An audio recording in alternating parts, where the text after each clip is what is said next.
네, 총선이 40여일 남은 가운데 주요 격전지에 관심이 쏠리고 있습니다. 오늘은 분당 을 지역에서 경선을 치르게 된 국민의힘 김민수 예비후보 만나보겠습니다. 후보님 어서 오십시오. 네, 안녕하세요. 네, 반갑습니다. 안녕하십니까. 김민수입니다. 네.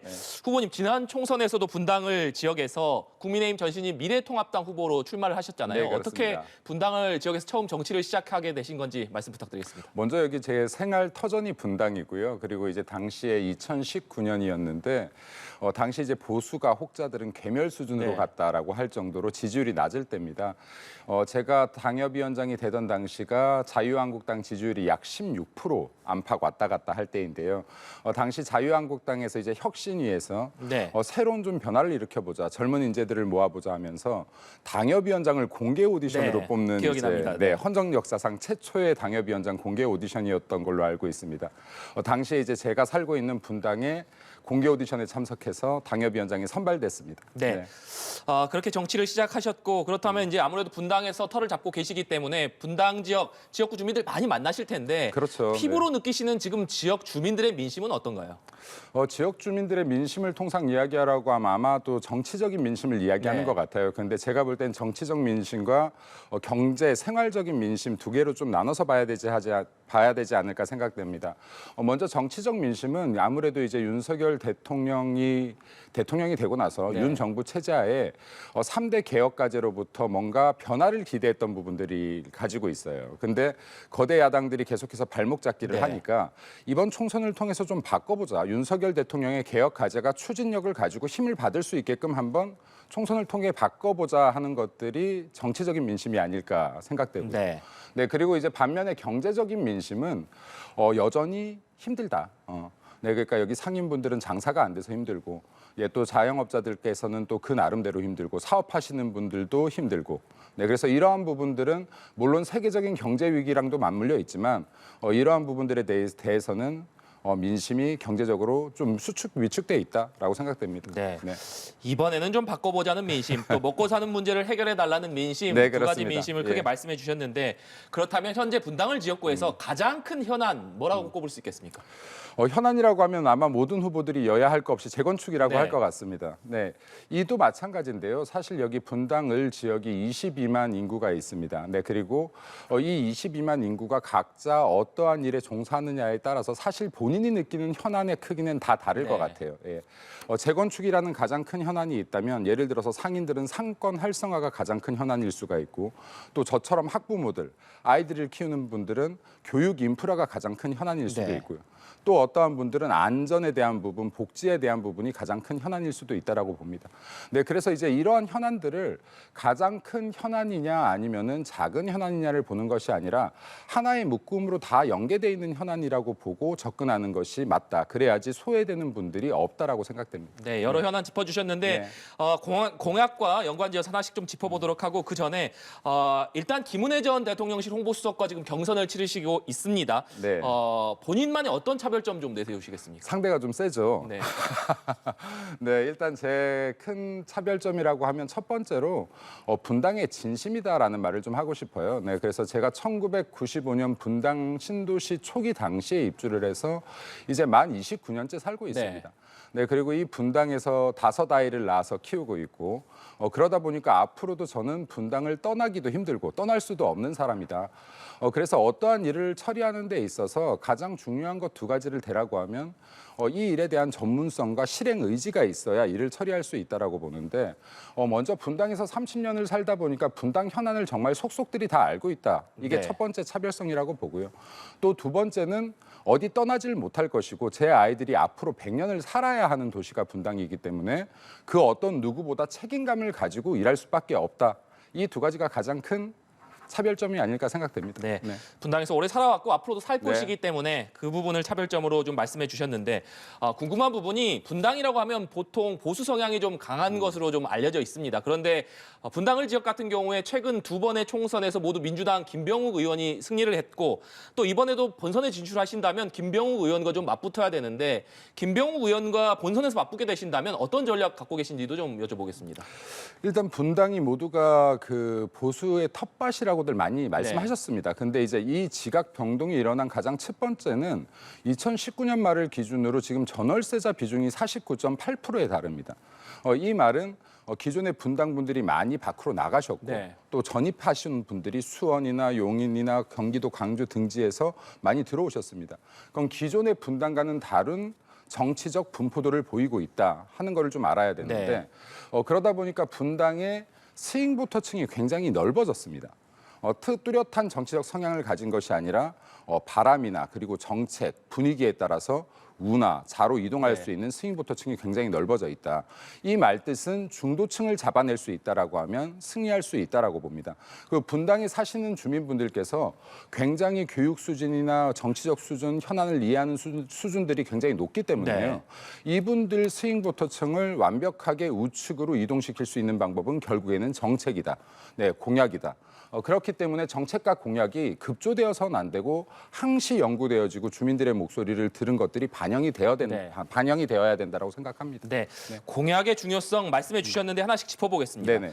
여야 후보 가릴 것 없이 분당을에 출사표를 던진 후보들은 모두 재건축 얘기하고 있는데 후보님의 재건축 공약의 차별점을 좀 말씀해 주신다면 어떤 점을 들 수 있을까요? 집을 무엇으로 바라보냐의 문제인 것 같아요. 많은 사람들이 집을 부동산으로 바라봅니다. 그러다 보니까 재건축 이코를 재산의 증식이라고 바라봅니다. 네, 이렇게 바라볼 때 재건축은 건물을 허물고 짓는 것에 불과합니다.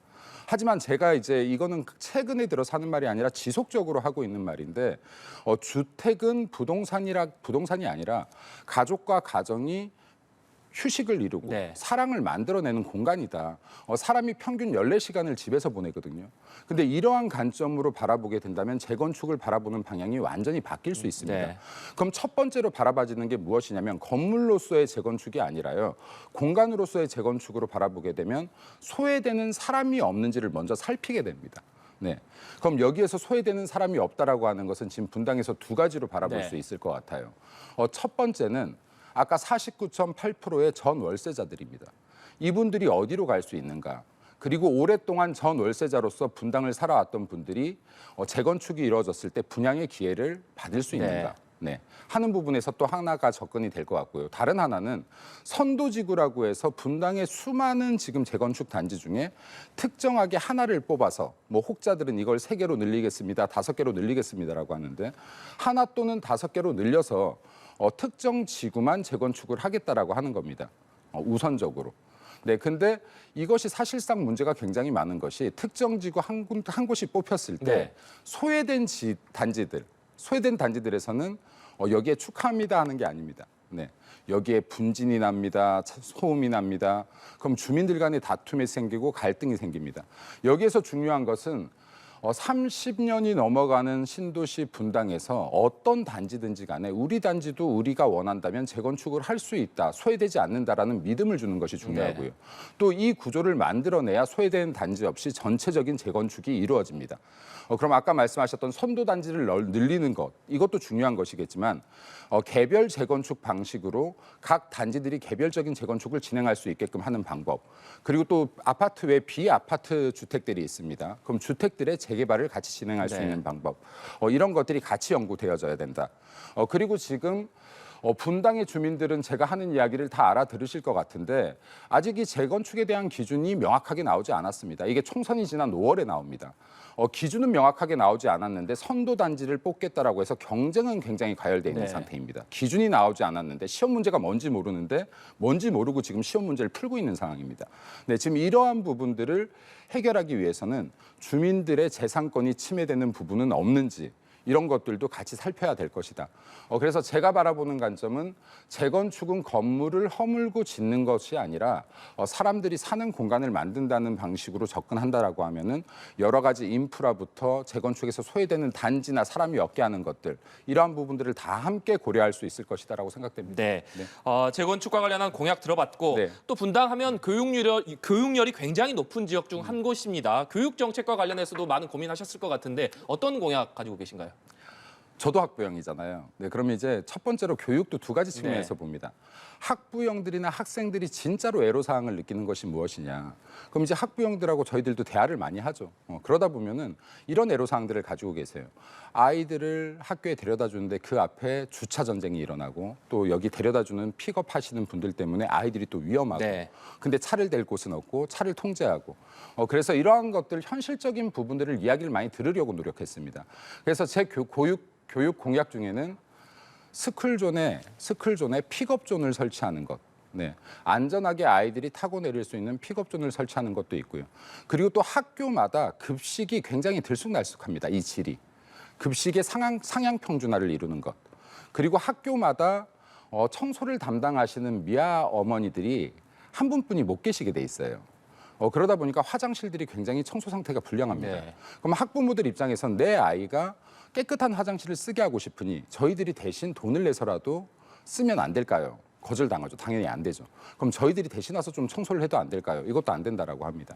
자, 이러한 현실적인 문제들을 좀 들어서 이러한 부분들을 증언할 수 있게끔 규정을 바꾸겠다 하는 것들도 제 공약에 들어 있습니다. 이런 건 이제 학부형들이나 학생들을 위한 네. 현실적인 공약이 될 것이고요. 또 이제 두 번째는 학군에 대한 공약입니다. 그럼 이제 분당이 좀 더 학군적으로 우세할 수 있게 교육적으로 더 중심이 될 수 있게 할 수 있는 방법들이 어떤 것이 있느냐 했었을 때 제가 지금 공약으로 건 것은 가학고등학교를 유치하겠다 하는 부분이 있습니다. 네, 지금 현재 경기도에선 인구수 대비 가학고의 수가 굉장히 적기 때문에요. 가학고를 분당에 유치한다면 이러한 부분들도 상당히 해소될 수 있을 것이다라고 판단됩니다. 네. 네. 교육 공약 말씀해 주셨고 앞서 5아이 자녀의 아빠라는 점을 좀 얘기해 주셨는데 네. 뭐 분당 다둥이 아빠로서 최근에 우리 사회에 가장 심각한 문제가 역시 저출산 문제 아니겠습니까? 이 저출산 문제에 관련해서는 어떤 생각 가지고 계십니까? 저출산도 두 가지 관점으로 좀 바라봅니다. 첫 번째는 인식의 문제고 하나는 현실의 네. 문제입니다. 첫 번째 인식의 문제는 어느 순간 출생과 육아가 아주 힘든 일이 되었습니다. 언젠가부터 육아 뒤에 노동이라는 단어가 붙기 시작했거든요. 육아 노동이 되었습니다. 노동이라는 것은 나의 노동력, 육체적인 노동력을 통해서 어떠한 금액과 바꿀 수 있는 네. 것들을 얘기하는데 내 아이를 키우는 게 어느 순간부터 노동이라는 인식이 박혔습니다. 그러다 보니까 당연히 힘든 일이 되어버리는 거죠. 인식 자체가. 그런데 아이를 키우는 일 물론 힘듭니다. 저도 5명인데요, 아이가. 힘들죠. 근데 너무 힘들지만은 이것을 뛰어넘는 행복이 있습니다. 근데 이게 많은 사람들에게 공유되지 않는 네. 것 같아요. 예, 아이가 태어났었을 때의 기쁨, 그리고 아이가 처음으로 뒤집기를 할 때의 기쁨, 아이가 기어다닐 때, 재롱 피울 때, 걸을 때, 그럼 이런 것들이 부모라면 누구나 느낄 수 있는 어떤 것과도 비교되지 않은 행복이 있는데 이러한 것들에 좀 포커스를 맞추는 게 아니라 계속해서 너무 사회적으로 힘든 부분에만 포커스를 맞추고 있지 않는가. 그래서 이러한 사회적 인식적인 변화에 변화가 한 곳 있어야 된다라는 것과 그리고 현실적인 문제는요. 사람을 동물에 비교하기는 뭐하지만은 어떤 동물이든 새끼를 낳고 번식을 하기 위해서는 가장 먼저 하는 게 털을 잡는 겁니다. 네. 주택하고 연관이 되죠. 그죠? 그러면 이러한 현실적인 내 생존의 문제가 해결될 때 아이들도 낳을 수 있다. 네. 결국에는. 그럼 주택 문제나 경제 문제가 결국에는 직관되는 것인데 이러한 부분들을 청년들에게 어떻게 자유롭게 해줄 것이냐. 결혼 정년기에 있는. 청년들이 내가 나 먹고 사는 문제에 부딪힌다라고 하면요. 아이를 낳을 생각, 결혼할 생각을 못 합니다. 하지만 분당에도요. 이 잘 사는 동네라고 인식되어 있는 분당에도 수많은 고시원이 있고요. 청년들이 발을 똑바로 뻗지도 못하는 고시원에서 자는 청년들이 상당수가 있습니다. 네, 그리고 하루 3끼 중에 한 끼로 때우는 청년들도 여전히 많이 있습니다. 이러한 문제들을 어떻게 해결할 것인가 하는 부분부터 네. 접근해야 청년들의 결혼 문제나 출생 문제, 출산 문제 등을 해결할 수 있다라고 봅니다. 네. 그리고 최근에 발표한 공약 중에 이런 내용이 있더라고요. 당선이 되면 세비 6억 전액을 보호가 필요한 아동들에게 기부하겠다. 이건 어떤 내용입니까? 말 그대로인 것 같습니다. 사실은 이게 제가 조금 발표한 지가 조금 된 것 네. 같아요. 생각한 지는 더 오래됐고. 저도 5아이가 있다 보니까 아이들은 당연히 사랑을 받고 자라야죠. 근데 그게 우리 아이들만이어서는 안 된다. 그리고 사회에는 지금 부모가 없이 사랑에 소외되어 있는 아이들도 굉장히 많이 있습니다. 이것은 제가 정치권에 들어오기 전부터 사실은 뭐 작은 봉사지만 네. 봉사들을 하고 있는 것들이 있는데요. 만약에 정치권에 들어와서 제가 국회의원이 된다면 국민들께서 논란이 일고 있는 세비 문제, 첫 4년 일 잘하는지 지켜보셔라. 네, 지켜보시고 저는 지금처럼 저희들 무보수 네. 봉사직 아닙니까? 지금 현재 당협위원장도 그렇고 뭐 대변인들도 그렇고 그렇습니다. 그러면 지금처럼 무보수 봉사직이라 생각하고 세비 6억 원, 요 보호 아이들, 그러니까 부모가 없는 아이들, 보호받아야 되는 아이들을 위해서 전액 기부하겠다라는 발표를 했는데요. 이러한 것을 시작점으로 해서 우리나라 대한민국에서 아이 낳아라만 할 것이 아니라 대한민국에 태어난 어떤 아이들도 사랑받으면서 자랄 수 있는 환경을 조성하는데 시작점이 됐으면 하는 마음에서 공약 발표했습니다. 네. 네. 그리고 선거사무소 개소식에서 하신 말씀을 보니까 윤심이나 한심이 아니라 민심을 가장 두려워해야 한다 이런 말씀하셨더라고요. 이건 어떤 의미에서 하신 얘기인가요? 기자분들이 그때 왔던 기자분 네. 한 분이 물었던 것 같아요. 그러니까 이게 윤심공천이다, 한심공천이다 하는데 이 분당을 해 윤심과 한심이 다 만난 것 아니냐, 맞부딪힌 것 아니냐라고 했는데 저는 아직까지 그렇게 믿습니다. 여기 우리 국민의힘은 윤심이나 한심을 무서워하는 것이 아니라 국민의 민심을 가장 무서워한다. 그리고 민심을 이길 수 있는 것은 어떠한 것도 없다. 윤심이든 한심이든 태생적인 것은 민심에서 태어났다라고 생각합니다. 네. 공약까지 해서 여러 가지 말씀 들어봤는데 마지막으로 앞으로 총선에 임하는 각오 한마디 부탁드리겠습니다. 열심히 할 생각입니다. 선거보다 선거 이후에 더 열심히 할 생각입니다. 네, 그리고 국민들과 우리 분당 주민들과 진심으로 좀 소통하고 싶습니다. 정치인들이 소통하지 않아서 많은 문제가 된다. 그리고 주민들께 길을 열고 주민들을 바라보기 시작하면 주민들의 마음을 읽을 수 있고요. 그리고 주민들의 마음을 읽을 수 있으면 진짜 제대로 된 정책이 나오고 무엇을 위해서 주민들을 위해서 싸워야 하는지가 나온다. 어떠한 부분에서 주민을 위해 일해야 되는지가 나온다라고 생각합니다. 그리고 정치인의 본질적인 목적 자체가 이 분들을 대변하는 게 가장 큰 부분 아니겠습니까? 그럼 이 본질을 다하기 위해서는 주민들과 지금처럼 밀접한 관계들을 형성하기 위해 노력하겠다 말씀드립니다. 네, 알겠습니다. 지금까지 분당을 지역에서 경선을 치르고 있는 국민의힘 김민수 예비 후보와 얘기 나눠봤습니다. 오늘 말씀 고맙습니다. 감사합니다.